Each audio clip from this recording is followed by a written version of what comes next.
2014 সালে বিশ্বকাপ জয়ের পর যেন হারিয়েই গিয়েছিল জার্মানির সেই চ্যাম্পিয়ন সুলভ ধার। টানা 2 বিশ্বকাপে গ্রুপ পর্ব থেকেই বিদায়। তবে অবশেষে কাটল সেই দুঃস্বপ্ন। আইভরি কোস্টকে 2-1 গোলে হারিয়ে 12 বছর পর আবারও বিশ্বকাপের নকআউট পর্ব নিশ্চিত করেছে 4 বারের বিশ্ব চ্যাম্পিয়নরা। টরন্টো স্টেডিয়ামে ম্যাচের শুরুটা অবশ্য জার্মানির জন্য সুখকর ছিল না। প্রথমার্ধে দারুণ লড়াই করে আফ্রিকার প্রতিনিধি আইভরি কোস্ট। ম্যাচের 30তম মিনিটে ফ্র্যাঙ্ক কেসির গোলে এগিয়ে যায় দলটি।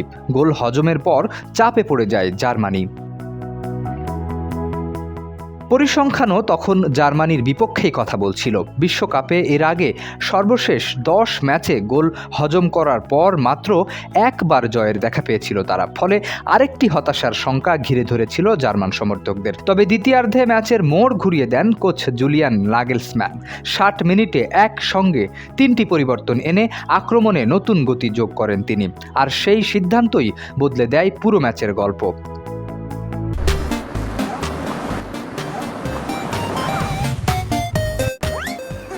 68তম মিনিটে নাদিয়েম আমিরির ক্রস থেকে দুর্দান্ত ভলিতে সমতা ফেরান ডেনিজ উন্দাফ। গোল শোধের পর আত্মবিশ্বাস ফিরে পায় জার্মানি। একের পর এক আক্রমণে চাপে পড়ে যায় আইভরি কোস্টের রক্ষণভাগ। ম্যাচ তখন ড্রয়ের দিকেই এগোচ্ছিল। তখনই আসে নাটকীয় মুহূর্ত।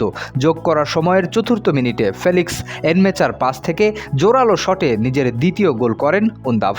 আর তাতেই 2-1 ব্যবধানে অবিশ্বাস্য এক জয় নিশ্চিত হয় জার্মানির।